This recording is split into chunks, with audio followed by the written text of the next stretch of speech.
Can't wait, can we? We can't also wait to meet the cast of The Musketeers. Please welcome on stage with a big round of applause, first of all, to Luke Pascalino, Mamie McCoy, Howard Charles, and Santiago Cabrera. Good evening.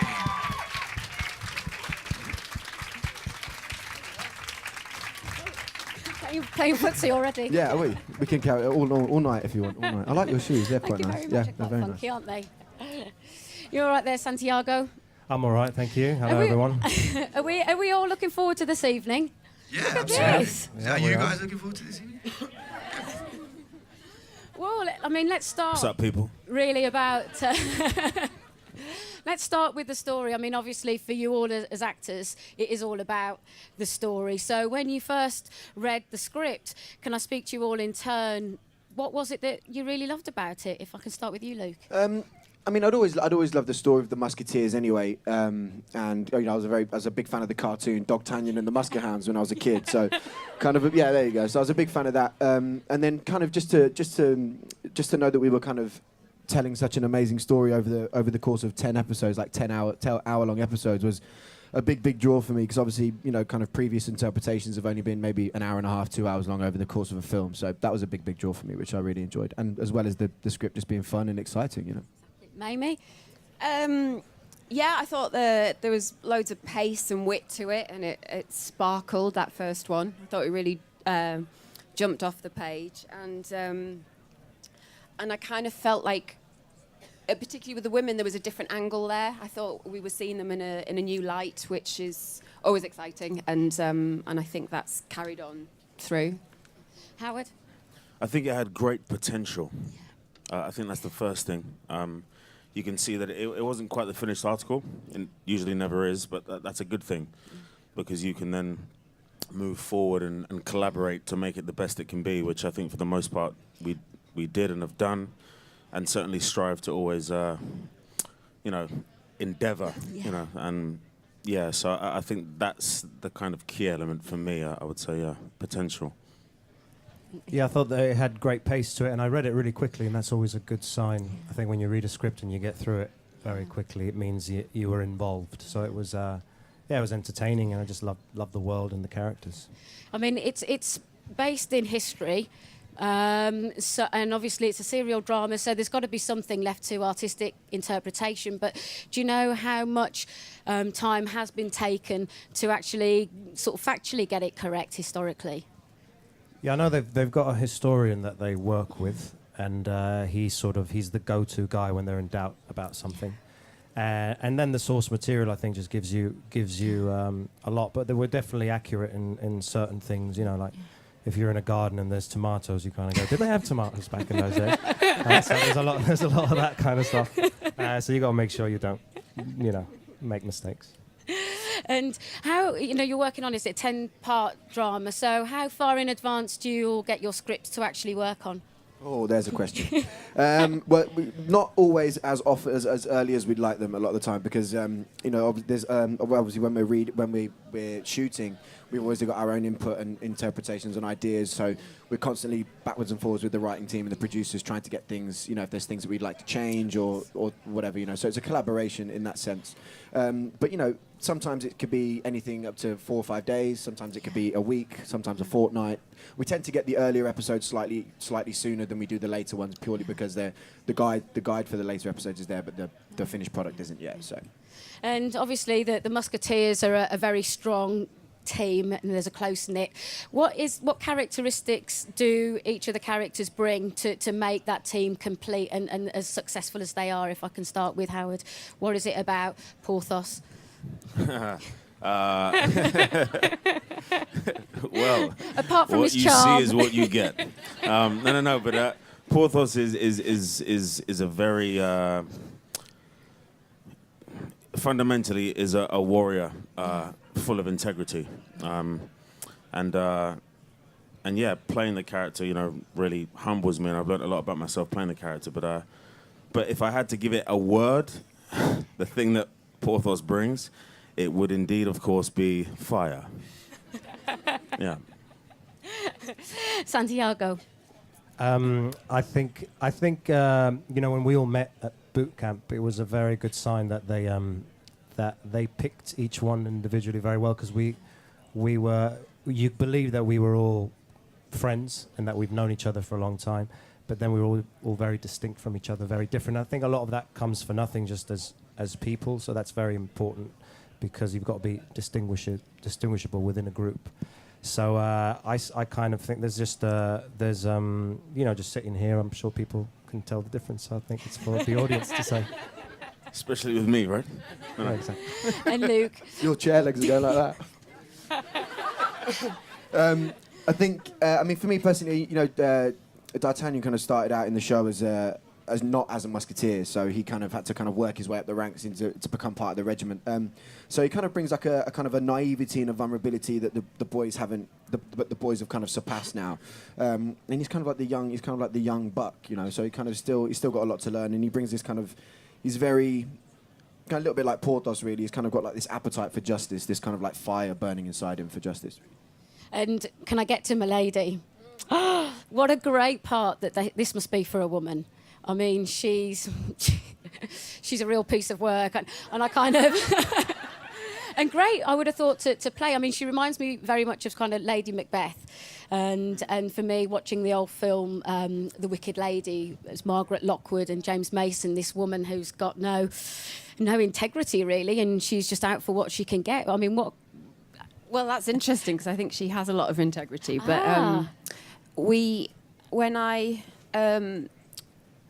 In terms of influence, Adrian Hodges pointed me in the direction of La Femme Nikita, the Luc Besson film, because that. So it's interesting to see a character quite like Milady in a more modern capacity. In the film, she is a feral teenage junkie who gets imprisoned for murder and then is trained to be this highly skilled assassin. So there was a lot of similarity in the background and in the polish that was put onto her, and to kind of perform as such in a much more like emotionless way, and to get all of that complexity in there as well. So that was a good kind of start point. But she's very different in this second series. What the journey she goes on, I think it will be quite a surprise to the audience, because there's so many layers to her. You know, she's constantly has been running away from her past, and it's come to a point where it's all kind of catching up with her. So she's having to face a lot of that. It's interesting that you talk about being on a journey as well. Is it interesting for you guys, because you've got a luxury with TV of time, where you don't have with a play or with a film, where you can really get into the bones of the character and really form a bond with it? Is that something that's also attracted you to playing the parts? Oh, hugely. I mean, that's probably the one thing that's the biggest attraction, actually. You know, alongside, you know, working with these great guys, of course. But it's really important. You know, the nature of the hero has changed, and we need to, you know, as a populace, identify with what it is to be the hero. And it's not just about wearing capes and, you know, having like kind of like lasers coming out of your eyes and things like that. You know, we need to identify with who these people are, what makes them tick, in order to learn something about ourselves, and in order to be inspired by that, in order to then go forth in your own life and make good, you know. And it's hard to do that when you're watching Superman rather than Porthos. No. Is it, Luke, was that something that attracted you as well? I can't really elaborate any more than what Howard said. You know, I think he's explained all there, but obviously I'd say D'Artagnan, not Porthos. I say D'Artagnan every time, mate. Love you. Love you too, mate. Love you too. And I think there's plenty of love out there as well. Am I right, ladies? It's interesting as well, Luke, what you touched upon earlier on, that you have actually been able to contribute to the trajectory of your characters. Is that quite unique for TV? I mean, it kind of depends on it. It depends on the show, really. The thing about TV is you don't, you know, where it differs to kind of maybe working in theatre or on a movie, you don't get very much time to shoot. You know, we shoot 2 55-minute episodes in 5 weeks, and you know, kind of so much gets cut anyway. So you're filming all day, very long days, and then kind of, you know, a good maybe 20% of what we shoot doesn't even make it into the final edit. So it's kind of there's a lot of work doing all the time. So you have to be very selective about what you choose to bring up and what you choose to kind of make a point about and what you choose to kind of ask to be changed in a way, you know. So it's kind of, you have to kind of choose your moments and and kind of pick your battles wisely. But you know, it's a Do you? Yeah, I do. So it's so it kind of it is absolutely a collaboration, but you kind of, you know, obviously with everybody's got a lot of work to do. So you kind of just try and pick and choose your moments, really. Are we ready to see a bit more of the Musketeers? Okay, let's roll VT. That's where Santiago strips.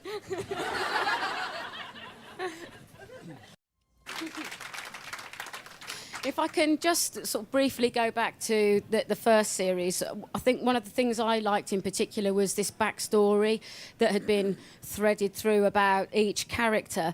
For me, it was a great opportunity for the audiences to, you know, see the humanity in the person actually and get to know them better. Is that something that you also found within the script? If I can start with Mamie. Yeah, it's vital, I think. When you've got, you know, sweeping adventures and battles and romance and stuff going on, you have to underpin it with something which is real and which is human. And I think,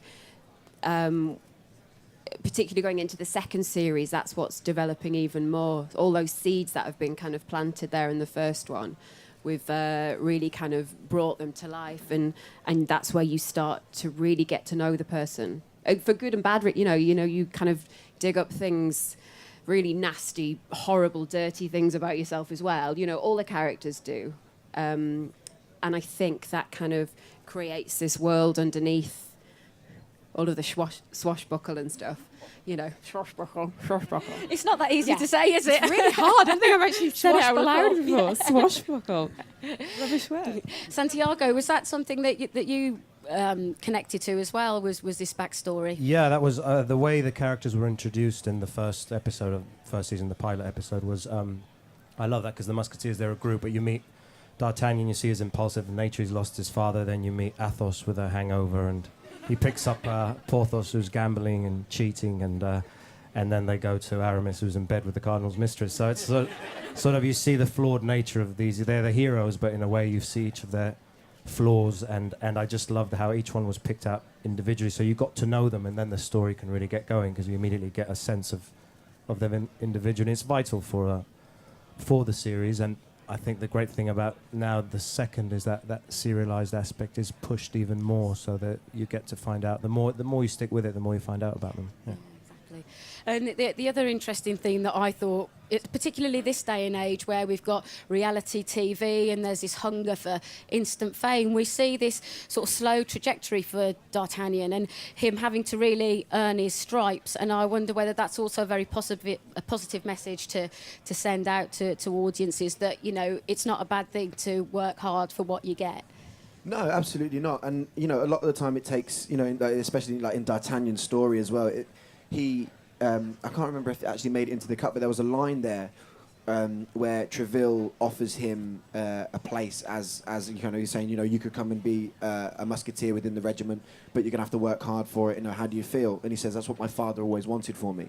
And I don't think D'Artagnan didn't, you know, I don't think he'd really given too much thought about whether he was even going to consider being a musketeer until his father passed away. It was almost like his destiny to kind of fulfill his father's dream for him, you know. And I don't think, and now he's actually a musketeer, I don't think he'd look back in any way, because he's found a family in people that he was once looking to kill, you know. It's kind of like the irony of it, you know. But it's you know, I think you know, now he's well involved. He's kind of, you know, and he's lost his father. His family are these guys, you know. So. Yeah, exactly. And what's it like working with the weapons? Because you're working with all different types. I mean, you're not just musketeers, are you? I mean, you've got rapiers, pistols, and well, I mean, you must go through sort of intensive training for that. Harry, can I ask? But yes, we do. But it's fighting, certainly on stage or on screen, is very much like learning a language. you know, and you start off, you know, learning the alphabet, and then, you know, you go through the vowels and the consonants, and then you start saying phrases, and before long you're putting sentences together, and then you can start having a conversation. And so that's kind of the pattern that we kind of go through in order to, you know, do what we do. But yeah, so it's a very rewarding experience, because we've, in my humble opinion, I'm sure I speak for everyone, we have probably the best stunt team in Europe, if not the world, working with us, and it helps that they are actually musketeers, or as close as you can get in this day and age, and so yeah, but it's to kind of steal a phrase from Santiago, it's a dance, you know, and you kind of, you learn to move together, and you learn what you're good at and what you need to work on, and you know, and there's a few tricks along the way as well, you know. So yeah. And Mamie, can I ask about the female characters? So, because they are really well written, aren't they? They've all got strength and courageousness, and it must be very refreshing for you to be able to play parts like that. Well, I think it's tricky with this kind of genre and with period pieces when you look at female characters, because of, if we're going to really look at what the world was like then, women had no voice and were second-class citizens and were very much kind of quashed. I know Howard thinks it should still be like that. He does, actually. No. He does. You can't hang me out like that. I wasn't saying that at all. So you have to... Thank you. That was the intended response. Yeah, for a modern audience, you have to create women who have a spirit and are fallible. So, you know, we're, as all the characters are, you know, you have to create that kind of complexity within them. But I think Constance, the Queen, and Milady, they each occupy a different area of society, and they kind of represent things, and they're all kind of trapped within their own worlds as well. But there is a fight, and there's a resourcefulness and humour and a spirit to kind of break away from that and to almost kind of recreate some kind of roles. I think it's vital in this for a bit of balance as well. If I can add something to that too, actually, I think it's also a testament to the ladies we have playing those parts in the show, because as you'll see, as you stick with season 2, all of their journeys become like so much more involved and revealing, and you can't kind of just give that to anyone, because not everyone can do it, and so that's why I say it's a testament to the guys who are playing those parts, because I think writers get inspired by the work that, you know, the players do, right? Actors, so yeah. exactly, you know, someone hits Ronaldo an amazing pass, and the beauty of the pass means I have to control that in a certain way and then score a great goal, because the pass warrants that, right? As Santiago did in Soccer Aid, right? Yeah. You know what I'm saying? Nicely set up there. Without the pass, Seedorf cannot score the hat-trick. So my point is, without Mamie, you do not have Milady as you see her now. Yes, so true. well done. Yeah, and I mean even the antagonists as well. Actually, you know, you've got the Cardinal, and now you've got Rochefort. I mean, you've got two phenomenal actors there as well that are able to bring such complexity and dimensions to they're not just baddies, are they? You know, you're constantly kept on your toes with them, which I think is also power to the performers that are inhabiting them. Definitely. Yeah, I think a lot of the bad guys that we have in the show are worthy adversaries, and it's much better than just, you know, the I don't know, some random baddie that you just go, I'll stab him and then it's done. You know, there's a cost to taking a human life. You know? Do you need help? And on that note, I think it's time to put some questions out to the audience. I think we have some microphones. Yes, excellent. There's a lady just at the front in the red, please. Thank you. Hey guys, absolutely love the show. My question is, what's your most embarrassing moment on set or off set? None of your business. Did you say none of your business? played it. Yeah. What was it? There's obviously the horse. Well, that's season 1, but yeah. That was very embarrassing, wasn't it, Luke? I'll let Howard tell that story. Go ahead, go on. Shall I cut the long story short? Yeah, let's do that. I Okay, think so they're embarrassed. D'Artagnan here. D'Artagnan. Right, so... Howard never drops character. Yeah, right. So, I'm getting in it. It's because I'm watching... Yeah, anyway, right. So, Luke, as well as D'Artagnan, feels that the best way to stay onto a horse is to hold it by the neck. Use your imagination to envisage what happens next. Next, Luke. I was embarrassed for him. It was kind of. You're gonna explain the story, right? So basically, it was our boot camp season 1, and we were, and it was a little bit wet outside, and we'd been told that it was, and there was a tree trunk that had just been just stub that had been obviously a tree had just recently been cut down, and there's obviously there's a very clear path of where the horses should go, and I think it was definitely my fault. I didn't kind of steer the horse properly, and it looked like it was going straight into this tree trunk, and I was like, I don't want to come off this horse. I was like, very new to me. I was still very nervous, and the horse kind of like started to kind of like do this sort of business. So it was kind of like buckling backwards and forwards, and it kind of like threw me forwards, and then it threw me back, threw me forwards again, threw me back, and then the only way that I could hold on without falling flat on my face was to just grab onto this horse's neck like a tree trunk in a hurricane, and just not let go for dear life. And it kind of like, and Howard was right behind me at the time, so he got the best view of it, and he still does not let me live it down to this day. So that was probably one of my, and it was at the time we didn't know each other very well either, so I was kind of like, I don't want to make myself fall in front of these guys, so it's kind of like, it was one of those situations, but yeah. That was great, mate. Oh, thank you very much. Next question. Hi. So I was wondering, as an aspiring actor, what did each of you do to get to this point in your career, and what advice do you have for someone trying to follow in your footsteps? Who would like to answer that one? I did everything to get to this point, apart from sleep Do what with Milady does. certain directors. It's fine. Everyone does it. You have to think about the big picture, because it's you have to be in for the long game, I think, if you really want to do it, because it's not easy. It's taken me about 15 years to get here, so with a lot of graft, doing some really shit films, spending most of my time as a waitress, and but also what's brilliant, I've kind of learnt my craft as well in that time, doing things people probably or hopefully haven't seen. So I've made a lot of mistakes, which I think was a good thing.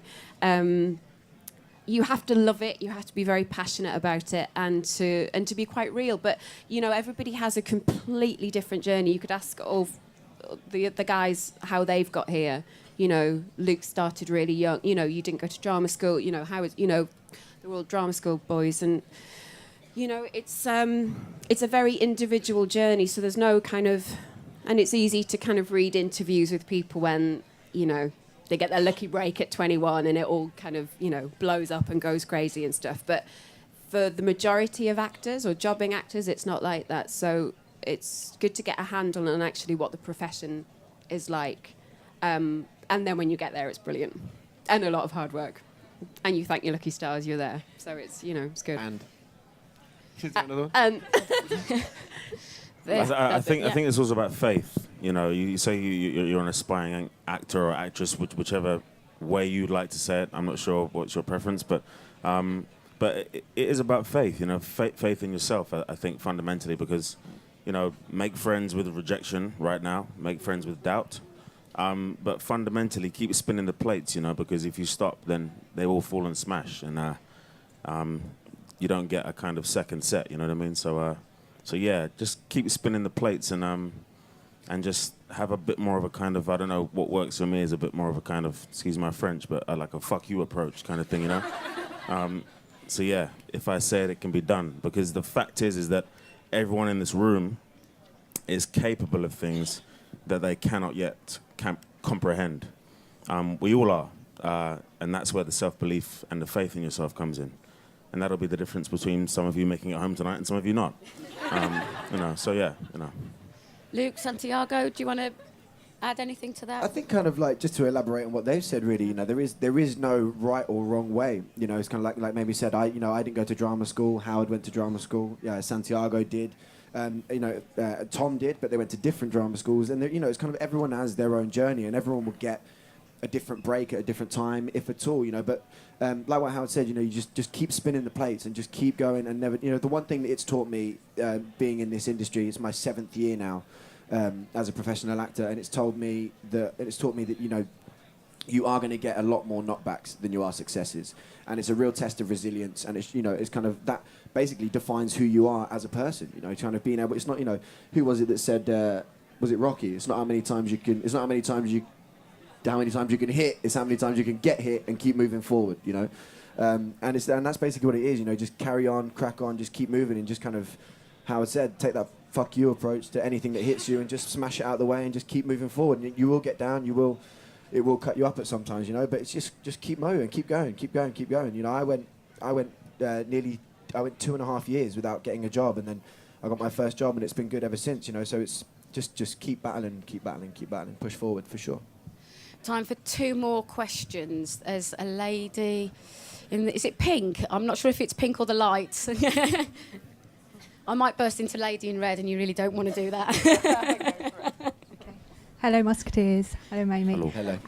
I'd like to ask, can you name one thing that you'd like to see happen to your character in season 3? And Santiago, feel free to answer in Spanish. Por favor. Bueno, me encantaría que ahora mis... No, I know it's a very good question, but there's so much to explore. I think that's where the collaboration comes in, which we were talking about earlier with the writers. I mean, I think you take the characters to a certain place, and then so many new doors could open. There's so many new options.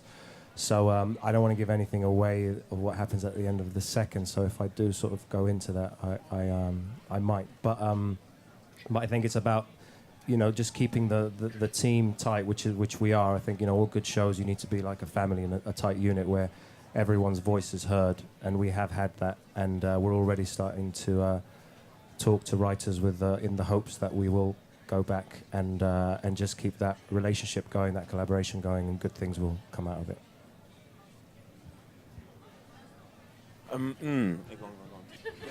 No, okay. Look at chivalry. Rock, paper, Please. scissors for answers first. All right. On 3. No, so it's 1, 2, 3, go. Right. All right. 1, 2, 3. Right. Hey. So what I was going to say originally was... Go for it. Speak. So, I mean, exactly kind of what Santiago said, really. But for me, I'd kind of like to see my character just do a complete 360, and kind of just go somewhere that even he wouldn't have expected himself to go, and just kind of take a journey in the completely opposite direction, however the writers may want to interpret that, or however you guys might want to interpret it, just something completely the opposite of who D'Artagnan is at the moment would be good for me. Yeah. Howard. Okay.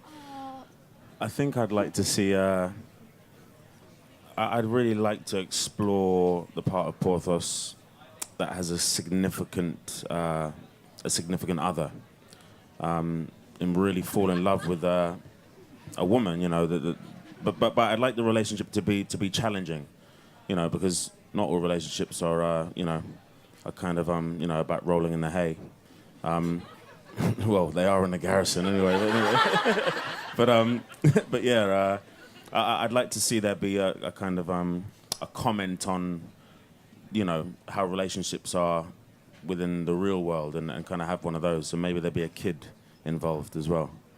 Porthos be a daddy or something. I think, yeah, that'd be cool. Yeah. Oh, can you follow that one up, Mamie? Yeah, but I'm not going to say anything. It's his Miladian Porthos baby. That's good.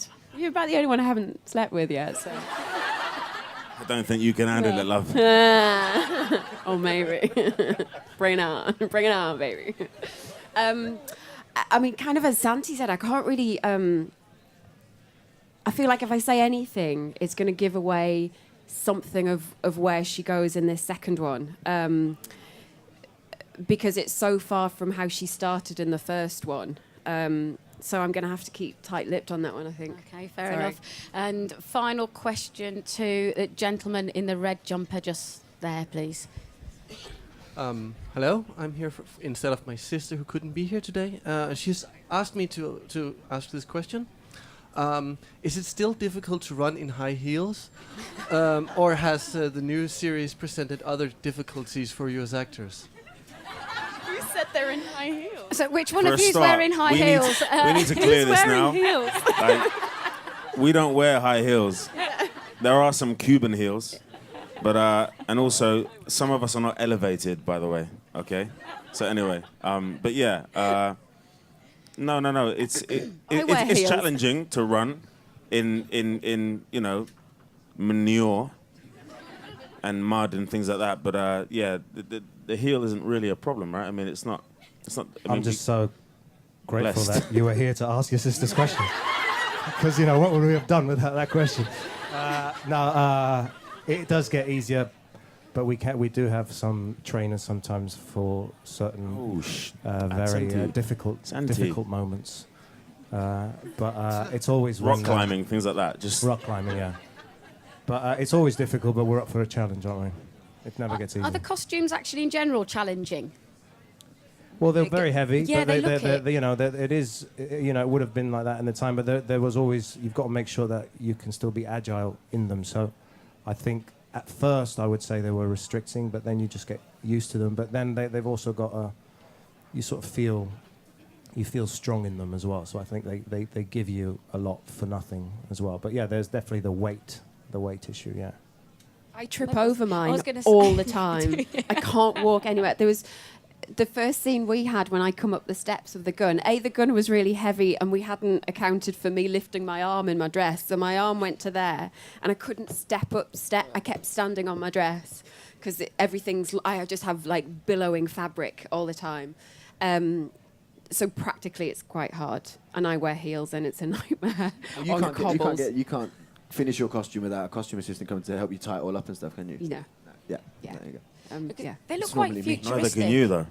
Do you It's like think so? yeah, there's Okay. something kind of very traditional, but there's the cut of the garments That's look very interesting. futuristic, which I rather like. Yeah, they because it's nothing strictly period. I mean, they've obviously kind of done, you know, a whole wealth of kind of background on actual period costumes and stuff. But a lot of mine are quite kind of McQueen inspired and Westwood, and so there's lots of high fashion. I mean, the mood boards that Phoebe, our costume designer, started with were, I mean, it's one of my favourite bits of the process. Anyway, it's brilliant. But she had loads of Westwood, which is all very incredibly sensual, very feminine. It's all about the waist. It kind of lends itself to that period as well, whilst also finding something very practical for Milady's costumes.